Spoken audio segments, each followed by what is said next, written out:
are beginning in Meretz Hashem, the bottom of Pei Amud Beis, 80b at the 2 dots. Aval Isha Achos. Amar Rabbi Yehuda Amar Rav. Lo Shan El B'Ksherim. So I would say, so first of all, this entire context of like this idea that one woman could be alone with two men, so this is all assuming we're talking about reputable people. Aval Beprutzim, Afilu Be'asar Namilo. But again, listen, when you have immoral people, right? So immoral people, so numbers really no longer matter, right? So with immoral people, you have to be choshesh for immoral activity, no matter what is going on. So the Gemara says, listen to this. There was a story of, again, a group that wanted to commit an Aveira. So what did they do? The woman feigned her death. She feigned her death, and 10 men carried her out on a funeral bier, ultimately, again, with the intention to sin with her. I'll say, by the way, this is an incredible Musar Haskell. What's the Musar Haskell? You know, when it comes to chait, and you really want something, nothing stands in your way. So remember again, what that tells us is that koach is within us. So the same way, and all of us have had situations like this, where I really wanted to commit an Aveira, it was difficult, but you know what? I mamish summed up the koach. I had zrizos, I had islavos, it was incredible, which is beautiful. I mean, it's not beautiful to sin, but it's beautiful because what that shows me is that energy exists within me. All I need to do is channel that in a different direction. Good. Amar Rabbi Yosef Teda, the Mechabri Be'asara, the Gan Vikshura V'lo Michzvi Me'adadi. So you see this concept. Sometimes 10 people want to steal a very large beam. So what do? Teamwork. I see what? Even though the teamwork is for Aveira, you could have a concept of people not being embarrassed. The idea that Gemara is trying to tell out over here is that sometimes people are not embarrassed to sin in front of each other. Incredible. So says, let's approve to this, that sometimes people aren't embarrassed to sin in front of each other. So we'll say, remember again, by the Isha Sota, after she's a confirmed Sota, so what has to happen? They have to transport her, they have to take her. She has to go with her husband to the Beis HaMikdash. So the Gemara explains that they give him 2 Tamdi Chachamim to escort him on the way. Now the Gemara says, why? Tamdi Chachamim, lest the husband is intimate with his wife. Because obviously if he's intimate with her, then that throws off the entire process. Not throws off, it cancels the entire process. So the Gemara says, Tamdi Chachamim in Shi Da'alma Lo. So it seems to be Dafka Tamidei Chachamim. Why? The Gemara is assuming over here because Tamidei Chachamim are above temptation, and therefore they're not going to come to sin. So the Gemara says, but regular people know. Tuish Gemara says, no. Shana Tamidei Chachamim, Tiyadei top of Pei Aleph, Tiyadei Lasriye Bei. No, I will say, it's not the pshat that Tamidei Chachamim are above sin. No, to be clear, Tamidei Chachamim sin.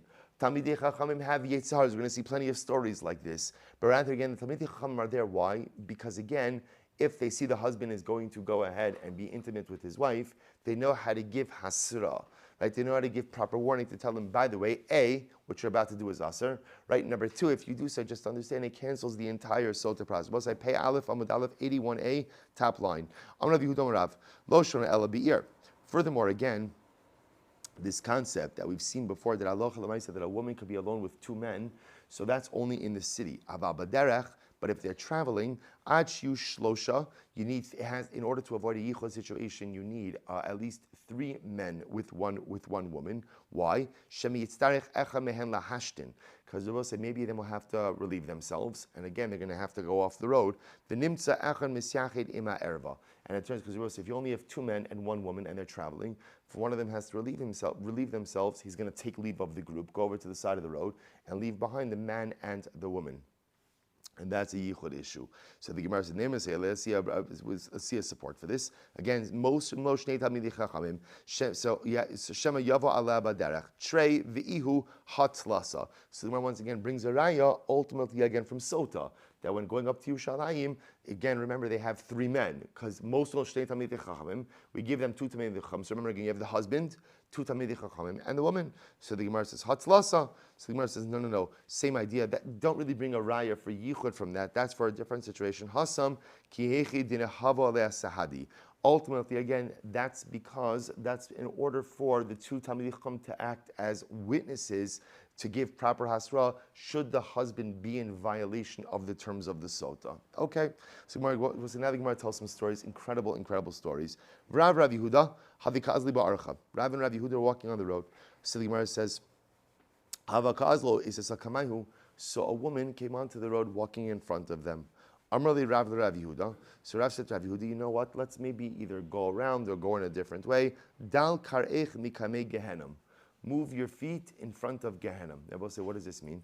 So Rav was saying to Rabbi Yehuda that really we shouldn't walk behind a woman because it's not tsanua, it's not modest. Again, I will say it's really an incredible yisod. What is the Gemara saying? This is important. Like a man is a man, and a man has certain desires, and a man has certain wants. So Rav says to Rabbi Yehuda, a man's walking behind a woman, he may look at her in a lustful fashion, thereby eliciting, again, lustful thoughts, which could lead to a variety of different things. So I will say, so it's incredible. So Rav says to Rabbi Yehuda, literally move your feet from in front of Gehenna. So he's saying, let's not. He's not calling the woman Gehenna. He's saying, let's move out of the way so that we don't awaken any desires within ourselves. We'll say it's also the lashon is so profound. In order to be successful in life, it's dal karech mikamei Gehenna. You have to actively move yourself out of bad situations. Sometimes things happen in life, and because we're put in a certain situation, we figure, okay, I'll just stay here, and whatever it is, I'll summon up the strength within myself to avoid the temptation to sin. In life, the key to success is moving yourself out of bad situations or of potentially bad situations. I think about it in our own lives.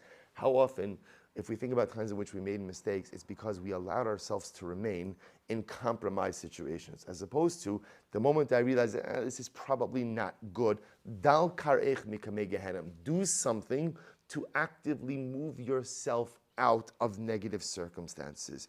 Amr lei, this is incredible. Shavili says back to him, so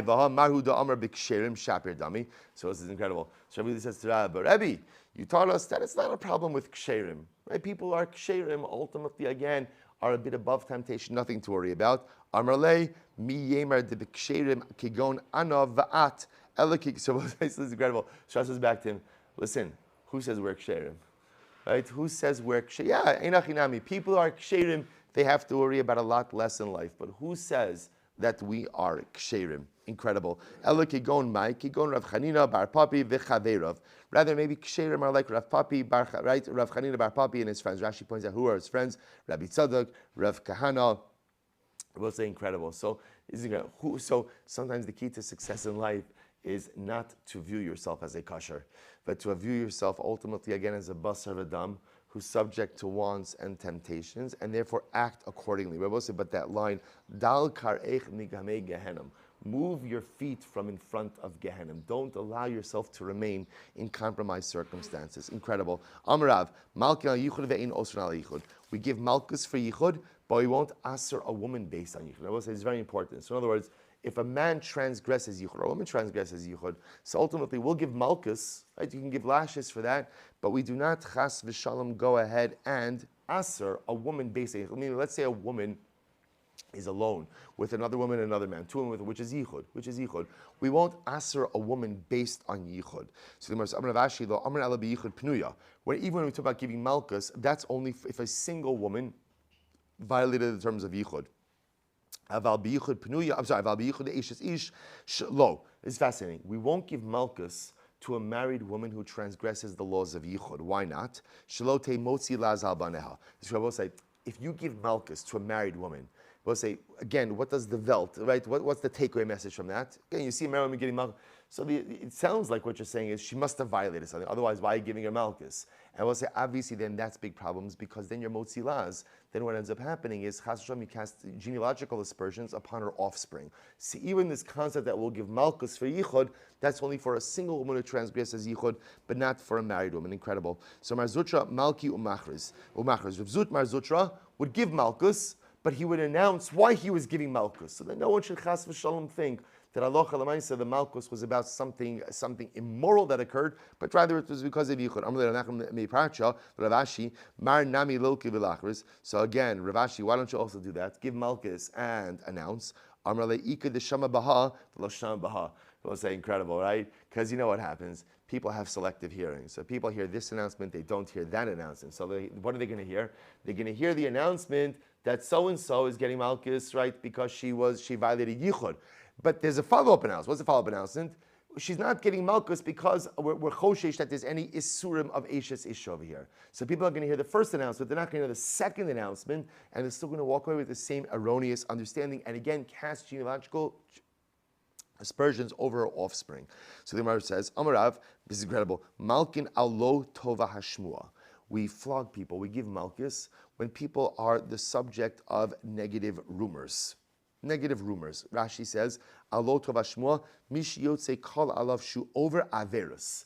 We'll say, so if right, can you? So if there's a call, if there's a rumor about someone that he's over an averus, malkin also, we give him malchus. It might not be. We could institute now. We could say, "What did you learn? What did you learn on the OU mission? Right? Did you get?" So maybe again a new practice in Kehilos, right? Take this back, right? If again every week we figure out who's on the bulletin, who list these list of people. Malkin Alo Tov Shmua. Fascinating. Can you imagine this? First of all, this only works in organized communities, but it's such a fascinating deterrent potentially from negative behavior, right? That if someone is the subject, obviously this would have to be of persistent negative rumors, right? Or persistent rumors about negative behavior. We would go ahead and give malchus about this. So again, Abba said we're going to see. I'm sorry. No. This is anyone. This is now we're transitioned away from yichud, and even the yichud. By the way, even yichud is not just about a woman, right? This is whoever violated yichud would get malchus. The concern was if you're giving malchus to a woman for yichud, does that not cast aspersions then on her offspring? So now the Gemara says we would give malchus for anyone who is the subject of persistent negative rumors. Shnei Amar. So he quotes over here again. This is by Eli Cohen. Al banai kilo tov hashmua asher anochi shomea ma'avirim am Hashem. So this is, remember again, this was Eli's sons Chafni and Pinchas who unfortunately abused their position of power. Again, machlok is exactly what it is that they did. But again, so Eli says, Al banai, I know my sons, kilo tov hashmua. What I hear about you is not good. So the Gemara say the lashon of al banai, al is the lashon of love. Is lashon of a prohibition. In general, again, we know the halacha is that you get malchus, you get lashes for violation of a prohibition. So we see from here that again, malkin al shmua lo tova, that you can administer malchus even for a persistent negative rumor. So Marzutra mosiv la afsira al kasvei umakri le al banai. So Marzutra, and he would give malchus for someone like this. Literally, again, afsira he would place the afsira is like a saddle. He would place the saddle of the animal, like the things that you use like to hit the animal to move faster. The whip, yeah. So right, he would put that on their shoulders and he would say this pasuk al banai. Amar Rabba, so Rabbi will say back to the halachos of yichud. Baila be'ir in choshim mishum yichud. If a husband is in the city, there's no issue of yichud. This is actually a very important halacha. Like we don't really have time to go into the actual halacha. L'maaseh yichud, but this concept of ba'ala be'ir, but it goes both ways. Ishto be'ir, ba'ala be'ir. When you have a spouse in the city, the concept of a spouse in the city is if I'm in a situation where I know my wife could walk in at any time, and again, this is wife or husband, so that what we call emas baila or emas ishto, the fear, quote unquote, that a spouse could walk in at any time, that halacha l'maaseh is a deterrent from any type of illicit behavior. So baila be'ir in choshim mishum yichud. So I'll say, by the way, if you think about this, if baila be'ir, emas baila, emas ishto is enough a deterrent to sin. So I'll say, Sal achas kama v'kama, the notion of shivisi Hashem lenegdi summit. Right, so again, the notion that my spouse can walk in any time is enough to go ahead and deter from sinning. So again, the notion I live in the constant presence of HaKadosh Baruch Hu. The Rebbe Shalom sees everything at all times. This is the opening Mishnah Berurah. Right? This is what it means to live Shivisi Hashem L'Negdi Summit. I'm constantly in the presence of HaKadosh Baruch Hu, knowing that ultimately should help me build up the resistance to sin as well. Similarly, again, if there's a doorway that's open to the public domain, this also is this avoids a yichud situation because halacha l'maisa, where I'm in a place that's accessible to the rabbim. So because of that, ultimately I'm not going to sin. Rabbi Bibi Rav Yosef, Basar Dekarach Rifta. We'll say an incredible, interesting story over here. So Rabbi Bibi went to the house of Rav Yosef. He was a guest house of Rav Yosef. Basar Dekarach Rifta, after they had dinner, literally after they broke bread. So Amar Luhu, so what happened? So Rabbi Bibi was staying like in the attic. So Shakuli Darga Mituse Bibi. So Rav Yosef said, take the ladder away from the attic. In other words, he didn't want Rav Bibi to be able to come down on his own. So he was going to sleep for the night. Take away the ladder, right? Why? V'hamer Abba Baila Be'erin Choshishin. So I will say, so B'Pashtos, it seems to be that what Rav Yosef was concerned about was yichud. So he said, take away the ladder. That way Rabbi Bibi is stuck upstairs. What about the fact Baila Be'er? But Rav Yosef, you're right there. So what's the concern? Shani Rabbi Bibi dishosh v'nisei havi v'gaisebe. Rabbi Bibi was very friendly with Rav Yosef's wife. They knew each other, right? They had a pre-existing relationship. So interestingly enough, Rabbi say when there is already like a familiarity between people, it could be that one has to be a bit more machmir with halachos of yichud. So again, so therefore, Rav Yosef felt just to avoid any show or any potential issue of impropriety, he said just remove the ladder. This way Rabbi Bibi is there for the night. So the Gemara says, Amar Rav Kahana, anoshim mibachos v'nashim mibifnim, ein choshim mishim yichud. So we'll say it's talking about a situation of a chamber, a room within a room. So just quickly, if you have men on the inside, women on the outside, there's no issue of yichud. Ultimately, again, because when the woman is pashas, the man's not going inside. The women are coming from the inside out. And again, remember, one woman with more than one man is not an issue of yichud. First wide line. However, again, if you have halacha l'maisa, men on the inside, women on the outside, so choshim mishum yichud, that could be a problem of yichud. Masnisa tana, we learned masnisa tana ipcha. Both say in another source we learned just the opposite. Amar Abaye says hasha da amrav kahana hachi v'tana masnisa ipcha. Now they both say that we have conflicting rulings. Ana na'avid l'chumra. We should just be machmir in both of these situations. Abaye dayer gulfe. So we'll say now the Gemara talks about different things that different rabbanim did in order to avoid yichud situations. So Abaye went ahead and arranged gulfi. Rashi says over here, Gulfi, makom kvutzas anoshim noshim o lidrasha o luchupa hayimisader kankanim shel cheres harbe beineim shim yavo ze baze yikashkeshu vishmukol. He arranged, it's a mechitza, right? He arranged a row, ultimately, again, of literally earthenware jugs. The idea is, it's actually interesting, that if anyone tried to cross the mechitza, it would make noise. It would make noise. So like, so you would literally hear if there was someone trying to cross over. Rava dayer kana. Rava would go ahead and make a wall of reeds, a reed wall. Same idea. If you tried to cross it, ultimately, again, it would make noise. Amar abin sakva deshasa rigla. He said, Rashi says over here, the lashon is sakva deshasa rigla. Literally, again, the most difficult time of the year are the regalim. Why? Because since by Aliyah the regal, everybody was coming to the Beis HaMikdash, he was concerned that you had a lot of inappropriate mixing between men and women. Good. So go say. So again, what's important from these Gemaras, besides obviously the Gemara talking about the halachos of yichud, is also for us, the context of the discussion is very important. The context of this discussion we just saw before, the Yetzer Hara never takes a break, right? We paskin halacha l'maisa and hashkafa l'maisa, that again, the Yetzer Hara, right, even b'shas aninos, lo tavar yitzrei. The Yetzer Hara is always there. And it's important to understand people are people, and it's incredibly important to understand how we have to try to go ahead and create the right parameters for social interactions between men and women, to recognize that people are people. People are people, and as such, again, people should never think that they're beyond temptation, and therefore, again, the right parameters. What are the right parameters? Okay, so that's going to differ community to community. But Lamaisa, to be vigilant and to understand that Chazal understood that the human nature is that we're drawn to certain things, and to create for ourselves the right parameters so that our communities could exist b'kedusha b'tara. So the Gemara goes weiter. Let's listen to these stories. So Hanoch shvuyasa da'asay lenarda. There were these captives who were brought to Nardar, and I will say incredible. These are shvuyasa, means these were redeemed captives. These were captives who were redeemed, right? So halabai, in the schus of learning Gemara about redeemed captives for Klal Yisrael, halabai, we should be zoche and Eretz Hashem, that all of our shvuyim should be zoche to come home bekarov and beshalom as well. So there were these shvuyasa dasay lenarda sa'askinu lebei Rav Amram Chasida. So we'll say this is the famous Maisa. So they brought these redeemed captives to the house of Rav Amram Chasida. And I will say, just keep in mind, his name is not just Rav Amram, so he didn't just get smicha, right? It's Rav Amram Chasida. And I will say, you don't simply get the title Chasida because you wear a gartel or a shtreimel, right? So again, he's called Chasida because that's descriptive of his behavior, right? That's descriptive of who he was. So again, makes sense. These girls are redeemed.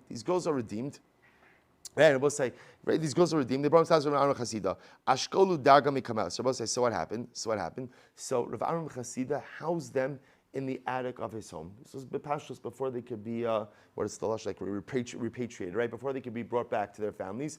So they were staying in the attic of Rav Amram Chasida. So what happened? Ashkolu darga mikam. So they took away the ladder from the attic, right? So again, so this way again, These girls were there, right? They're vulnerable. That no one should take advantage of the situation. So as one of the girls was passing by like the entranceway of the upper story. So the light shone. Literally, it means a light emanated from her. Rav Amram Chasida caught a glance of one of these girls. And apparently, she was incredibly beautiful. So Rav Amram Chasida was aroused by this girl. So what did he do? Shakli Rav Amram Ladarga. So Rav Amram single-handedly took the ladder to the attic. Normally you needed 10 people to move this ladder. It was a big ladder, so only needed 10 people. So what happened? He moved it all by himself. Salik va'azal. So what happened? So literally Salik. Can you imagine this? There was such a surge of energy that he had to commit an avera with this girl that he single-handedly moved the ladder. So Salik va'azal. So he's climbing the ladder. Kimatul palga darga. Ishbach. As he got to the middle of the ladder, he stopped for a moment. Rama kala. He started to yell. Nura be Amram. There is a fire in the house of Amram. So he starts yelling out. There's a fire in the house of Amram. So this is what happens. People hear this. They hear this call. So who comes running? All of his fellow rabbinic colleagues, right? His talmidim, his friends, his peers. So Asur Rabbanan. So can you imagine the scene? Everyone comes running in. And what do they find? Obviously, this whole situation does not look good, right? They know they moved the ladder. It's clear. Amram Chasida moved the ladder himself. He's standing in the middle of the ladder yelling out, "There's a fire in my house. There's a fire in my house." The Rabbanan come see it. They understand already contextually the moment they arrived there. What was the fire? It wasn't an external fire. It was an internal fire of Yitzhar, internal fire of desire that was burning in the house of Rav Amram. So what happens? As Rabbanan, Amrulei, Kisaf Sinon. So they said to him, Rav Amram, you're embarrassing us. It's embarrassing. It's embarrassing for us to see you like this. And it's embarrassing that one of the Rabbanim, right, one of the Chashar, Rav Amram Chasida, the townspeople are there, and they see that Mamish, you're about, you are ready to commit an Aveira. Well, it's such an incredible Gemara. Amr lahu, mutav tichvasu be Amram ba'alma hadein, velo tichsafu minei la'alma da'asi. Ultimately, so much better that you be embarrassed, that Amram be embarrassed, and all of you be embarrassed about my behavior in this world, then I should be embarrassed about my behavior in the world to come. We'll say such an incredible Gemara. Ashbei diyanfak minei Rav Amram made the Yitzhar take a shua. We'll talk about this more tomorrow. That it wouldn't tempt him anymore. And nafak minei ki amuda denura. Ultimately, again, and it merged from his body like a pillar of fire. We'll have to come back to this last piece tomorrow. We'll say, but just understand the profundity of this story. The profundity of this story. You wonder to yourself, why do Chazal? I don't know. He could have left this out. I don't know. Why do I need to learn this story? I just need to learn this story. Because if Rav Amram Chasida was tempted by this young woman, right? And that's Rav Amram Chasida, then al-achas kama v'kama, how real we have to be about our temptations as well. And if Rav Amram Chasida was willing to confront those desires and was even willing to suffer some humiliation in order not to sin, what a tremendous Musar Haskell for us as well. We're Basar V'dam. We have our temptations, we have our desires, and we have to be humble enough to be able to acknowledge them and strong enough to be able to confront them. We'll stop over here for today. Tremendous.